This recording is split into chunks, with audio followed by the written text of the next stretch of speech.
Y'all, we got a full-on Aaron and ZAC melee. Karen dismissing Andi, and then Andi making sure her good Judy, Fatima, is all good. What's good, y'all? It's your good sis Erica Vane coming to you right here on Erica Vane TV with another Sistas video. And in this video, we are breaking down season 5, episode number 18. It is a lot to talk about. I might go on the record and say that this might be the best episode of the entire season. I was thoroughly entertained. I believe the first like 25 minutes, I was literally perched, just hand on chest, like, oh my, what is going on here? And even the slow down, subtle, less dramatic moments were still good to me. The conversation that we got to see with Danni and Sabrina, I wasn't too pissed about it. I wasn't feeling like it was dragging or anything like that. I think overall this was a good episode. So in this video, I'm going to jump in and talk about each and every detail about it. You can feel free to share your thoughts in the comment section down below so we can make this a conversation. Hit that subscribe button if you're new here so that you don't miss out on any of my sisters' videos. And without further ado, let's go ahead and talk about it.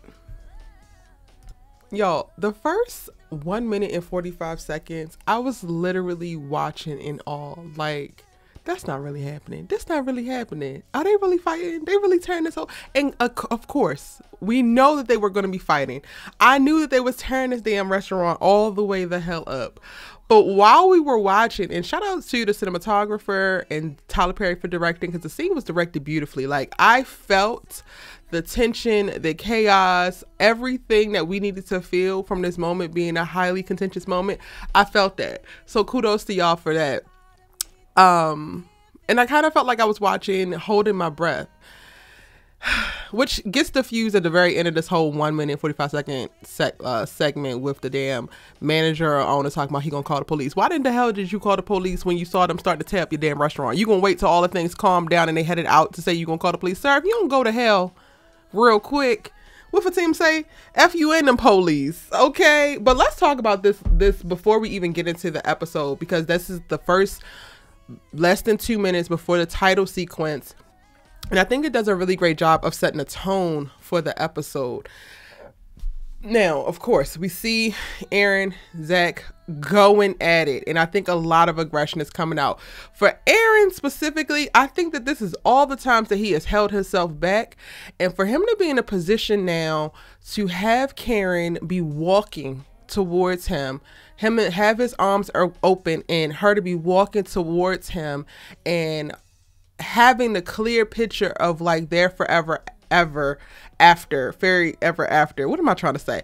They're forever happily ever after in his mind. I feel like that's also part of what he's fighting for. Like, they're finally at a place where Karen is not fighting his advances or fighting his love or questioning his goodness, and she's just being. She's surrendering to her circumstances. She's surrendering to the love that is being bestowed upon her.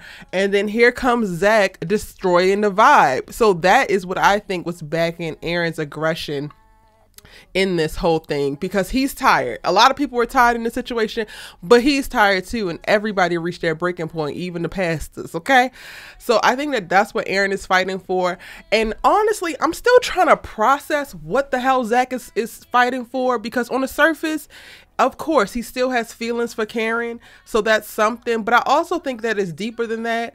And just newsflash for all you Fatima super lovers, ZAC super lovers, if ZAC can't do no wrong in your eyes, if Fatima can't do no wrong in your eyes, I am not the content creator for you to consume. My channel is not a safe space for you. Do not get your goofy asses in the comment section and start acting a monkey fool, talking about your wayward ass narratives and thoughts that only come from your brain, where you have made it okay for people to seemingly be perfect that are completely not perfect. I promise you I'm not the one, and I am still on demon time, and some of y'all are getting surprised by getting cussed out in the comment section, and you can't say that I didn't warn you, okay? But in thinking about ZAC and where this is all coming from, okay, cool. You still got some kind of residual feelings for Karen that you ain't processed yet, that are on a subconscious level. Clear, cool. But why Aaron? He's had animosity for Aaron from the jump, and he even lies in this episode, lies in this moment, talking about he tried to be a good guy, and Aaron is always saying stuff to him. No, he's not. He's never taking shots at you. He says, hello, ZAC. And you're like, nah, not today. Like losing it. So the narrative that ZAC has played up in his mind around Aaron that allows him to validate his aggression and daily dismissal of this man, it does not come from triggers that Aaron actively gives to ZAC or puts on ZAC. I do think that ZAC is triggered by Aaron, and he's triggered because Aaron has stepped up and become the man that Karen deserved. And that was always a feat that ZAC seemingly could never do. Like, it was a mountain that he could never get to the top of and overcome.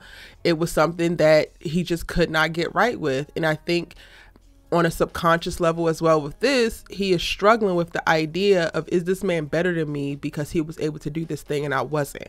Which is wild, because you are in your own, I will not call it a healthy relationship, y'all, because that's not what we're seeing play out right now. But you are in your own promising relationship.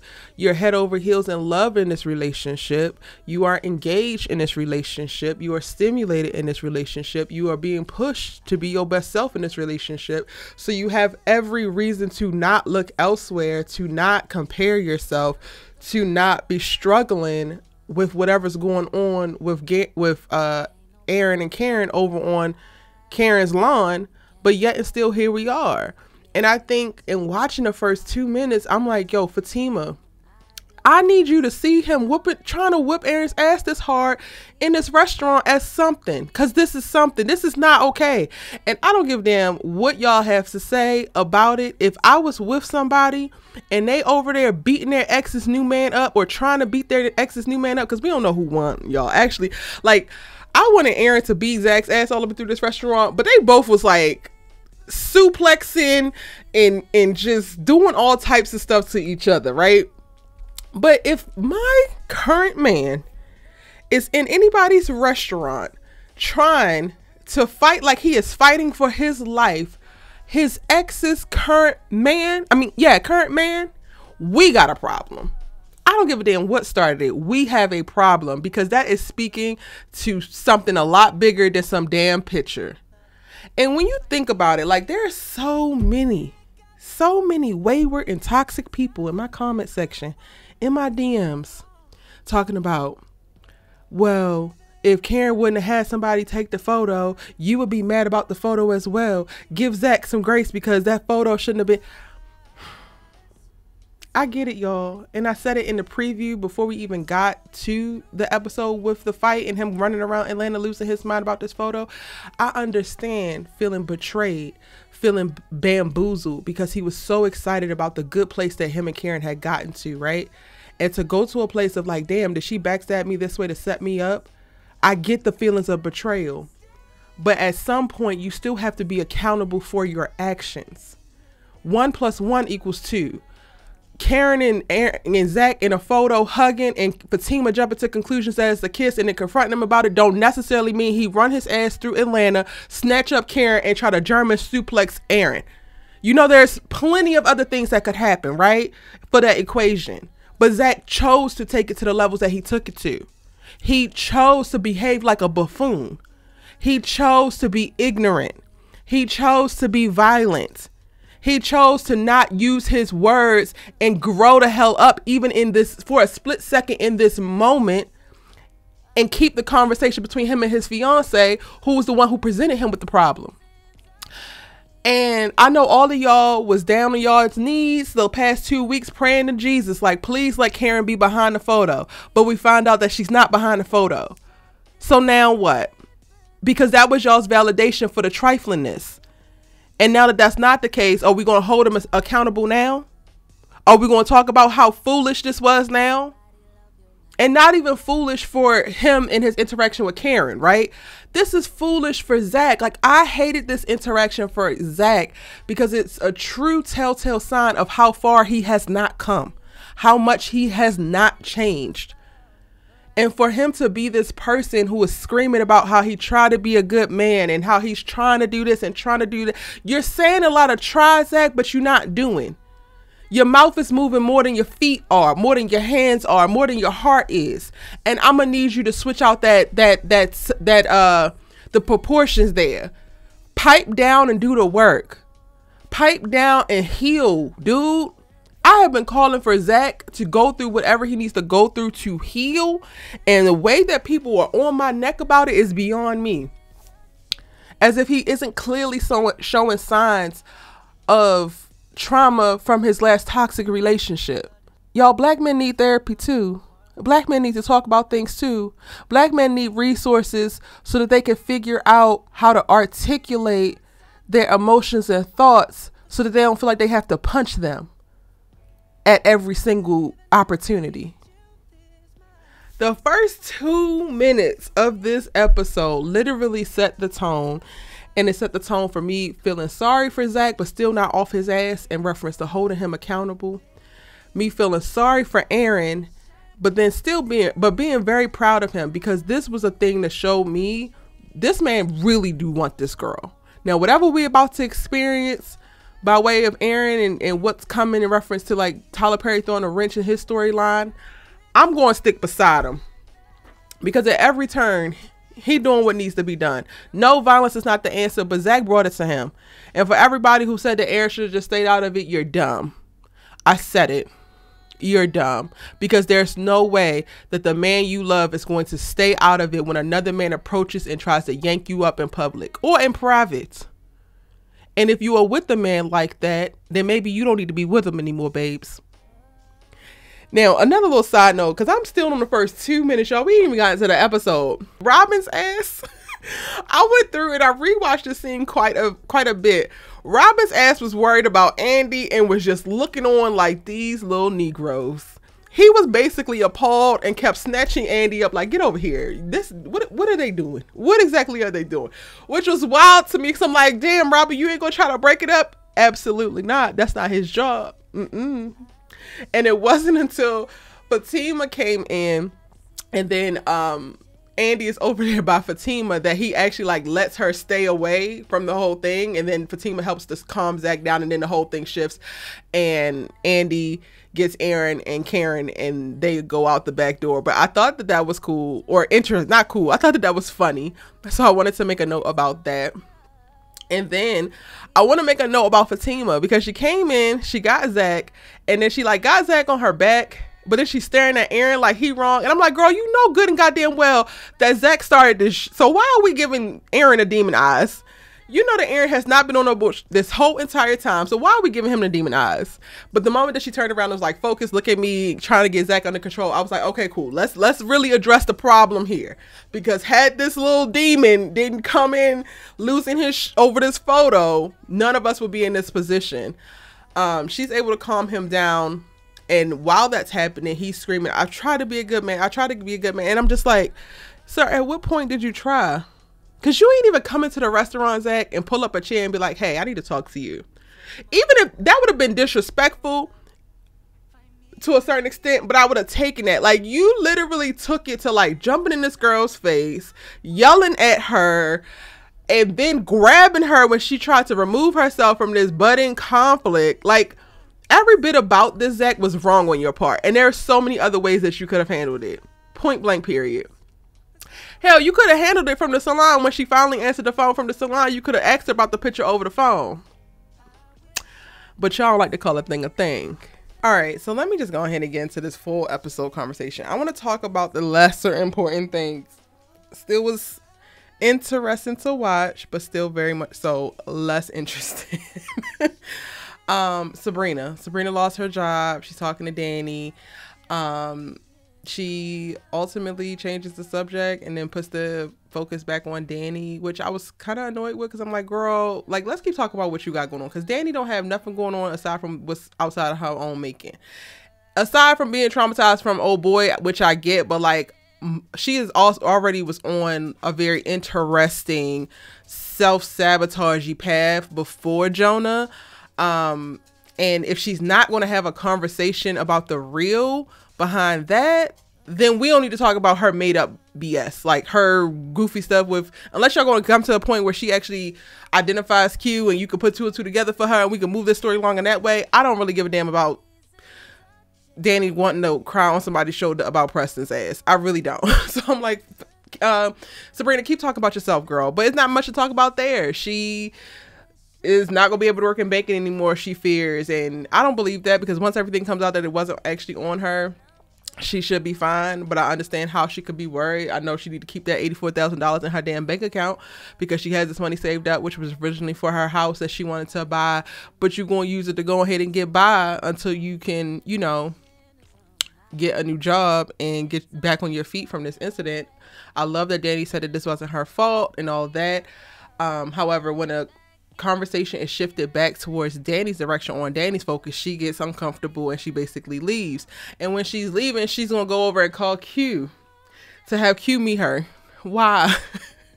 Why? And it's like, all right, even if I can come up with a couple of reasons why, which I can, it's still why, Daniella?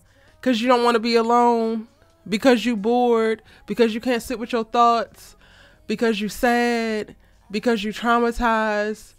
Okay, girl, but what else can we do knowing these things? Calling Q is not the answer, but she does. And he shows up. Next thing you know, he's taking off all his clothes, because he, from hella high water, all he needed to do was get in the house. He's never leaving. That's what you don't know, Daniella. He is never leaving.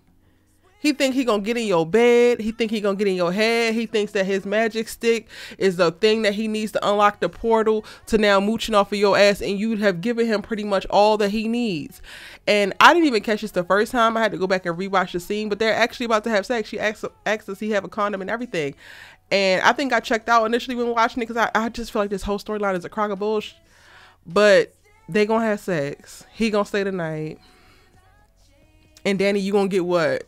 An orgasm at best. Maybe. Maybe. Maybe. I cannot. And not that Daniella's story is the least interesting, but until we get to the meat and potatoes of what's going on, and we stop tiptoeing around the real issues with her and her lack of self-worth, actually getting her to a place to unpack her trauma, or even act out because of her trauma, like, do something, sis, to give somebody some type of notice to, like, pay attention. And I was looking on Instagram and I saw that Mignon had, like, reposted a thread that talked about, you know, her having trauma and people not being able to see that for Danni and not giving her any grace or whatever. And I get that, but also, like, what we're seeing play out is so much trivial. We're not getting to that. Like, if she is still not, if she's traumatized by what's going on, then when is she going to stop inviting additional strays home and do something else that at least piques somebody's interest so somebody can pay attention? Mignon, it like mentions the strong friend always having to be good, and when they're not good, it can be catastrophic and all that. And I agree 120%. But when are we going to see something by way of her story that is going to throw up an alert? Because it's still just doing more of the same that she was doing before she got traumatized by Jonah. And y'all know I have been on her side when it comes to the whole Preston thing, because that ultimatum was completely out of pocket and very emotionally manipulative and could be traumatizing as well. But every time she have the conversation about it, she, like, plays it off and, like, basically, like, girl, can you believe? And it's like, tell your friends what it really is. The levity of it. Stop running to this alcohol and this weed pen and tell people that you actually hurting.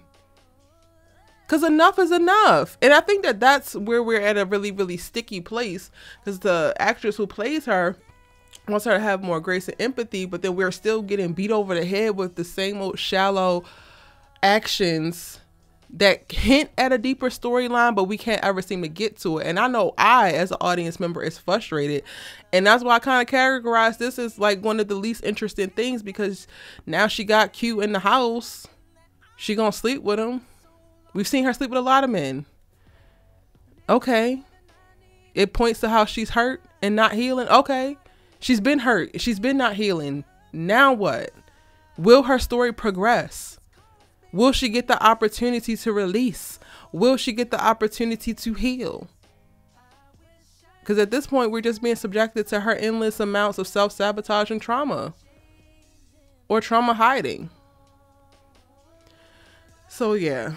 And then the other thing that is least interesting to me is that right after the whole damn fight, we get Gary walking in the steam plant, running up on Robin, and he want to be nosy about what's going on, and Robin just looking at him like, what the fuck? And y'all already know how I felt about this. Why are y'all even engaging? There's no way in hell if I'm Robin and that man walks up to me and says anything, do I say anything back? He lucky he don't get back slapped off the back of this damn stool. And Robin leaves it open enough for Gary to be like, yeah, I'm gonna go ahead and get you a drink because you're gonna need to save all your money, hinting to the call. And then Robin lets him know that he didn't put the money in. Robin, why did you do that? Why did you feel the need to do that? Because you wanted to stunt? Because men would love to measure their little penises with each other, and I hate it for you. This scene, while it was the least interesting, I think it was a good part of the episode. It's just in this little pile for me because I don't really give a damn.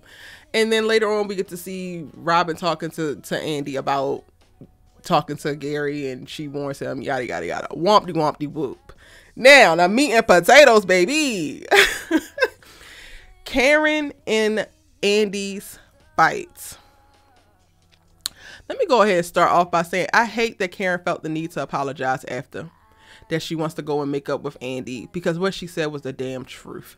And Andi, you lied. You said that you don't tell Karen stuff to Fatima and you don't tell Fatima stuff to Karen, but did you or did you not tell Fatima that ZAC was coming to steam plant?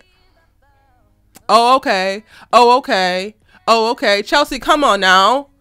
Chelsea, come on now. Like, I really want to go back through this season and point out all the points where Andi actually withheld information from Karen, but gave plenty of information to Fatima, because it's happened more than once. And that has been my issue. So many of y'all are on my damn neck about my criticism of Andi and her style of friendship, because I don't believe that she's actually being a friend, whether she intends to or not. I do believe she has friendly intentions. However, I do not believe that she is being a good friend. And I said what the hell I said. That is what it means to really be neutral, to actively pursue neutrality would be the best bet for her. And if she wasn't going to pursue neutrality, then she needed to set up a standard for both of her friends, communicating that, look, I'm both of y'all's friends, and if I need to say or do something to protect one, I will. However, I will communicate to the both of you where I stand on it and how I'm actually stepping in if I ever feel the need to step in. Those are the only two options, and Andi chose neither one of them, which keeps her in a purgatory of being an effed up friend. It just is what it is. This whole thing shook out, one, because ZAC is running amok in Atlanta, but in the moment when Andi could have warned Karen, she chose not to. And Karen points this out. She was not wrong for pointing it out. And that's another thing, Andi, because in this moment you are feeling guilty after seeing everything and how it played out, because you definitely knew. So, like, even own up to that.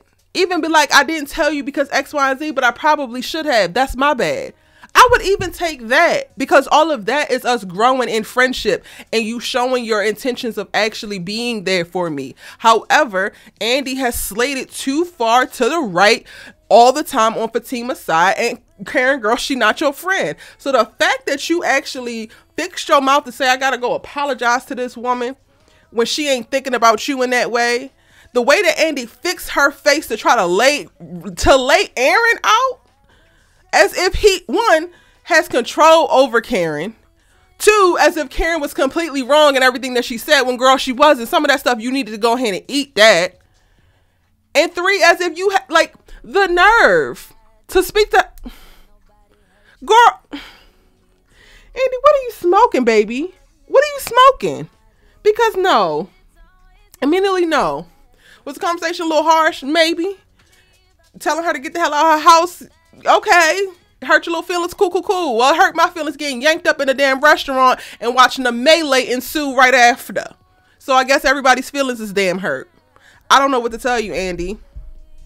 Like, it is what it is. Like, Andi gotta be for real and hold herself to a certain standard. And if you don't have the capacity for something, then also say that. Because that's another thing. I get that we're living in a different day and age, and I'm very cognizant of that. Like, I have more language now than I have ever had in my life to be able to speak to the various situations, circumstances, feelings, thoughts, whatever that's coming up for me, right? One of the things that I have learned in the last 5 years is capacity. And I am very vocal when I do not have a capacity for something. If something is beyond me, outside of me, not within my realm of control or possibility, I'm going to communicate it. So if these two women are at odds because of this one man and they both my friends and I really love them down and they want to, you know, confide in me, but I am not able to maintain neutrality and or set boundaries with these hoes and let them know what it is and what it ain't going to be, then I will tell them, guess what? I don't have the capacity, babes. I don't have the capacity to take on all of this. Karen, I don't have the capacity to show up in the way that you need me to show up while also not feeling like I'm infringing on my friendship with Fatima. Fatima, I don't have the capacity to show up how you need me to show up without feeling like I'm betraying my friend Karen. I don't have the capacity. And I'm giving you options, honey. Take one of them. Because what you're doing is raggedy at best. And again, I said what I said. Y'all can go ahead and skip this video and skip the commenting about, oh, Andi is so great. Because no, I said what I said. Your think pieces, your tweets, your Instagram posts, and your foolish ass Facebook messages are not going to change that. Okay? Y'all, I forgot about Hayden getting in. That's some other little insignificant stuff, but I ain't mind seeing it. Tamara, keep doing what you're doing, girl. I don't know if it's the reverse cowgirl or what, but you was doing the Lord's work and we appreciate you. Now, I'm going to do this out of order. I'm going to talk about Andi and Fatima before I talk about the fight between Fatima and ZAC, because the fight between Fatima and ZAC, it's a lot, y'all. It is a lot to break down. It's a lot to unpack. There's so many things happening there.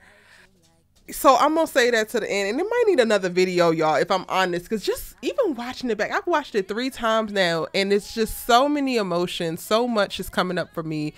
I am disappointed in ZAC, but I get him. Like, I empathize with him, but also, like, this ain't the way. But I'm going to talk about that in a second. So, the very end of the episode, Fatima goes over to Andi's because Andi like, girl, come here. You ain't got to go to a hotel, whatever. I got a big-ass penthouse. Come here. And, of course, she comes. Now let's talk about what actually happened. Fatima's debriefing her about the fight and basically, like, alluding to, like, she's done with ZAC and this is it for her. Like, the whole, my house, I ain't sleeping on the couch in my house, is triggering her amongst all of the other things that's happening, all the other things that have not been dealt with. And unfortunately, Karen is also coming to make amends with Andi at the same time that Andi says to Fatima that she cannot allow Karen to get in between their relationship. And I want this to be heard by Andi and for all of you people in the comment section who were just starting to type your comment to me, which I told your ass not to put. Because we only having positive, progressive conversations here, and I'm not retracting anything. So if you got some anti-Erica conversation to have, you can save it. Karen is not the issue for ZAC and Fatima within their relationship.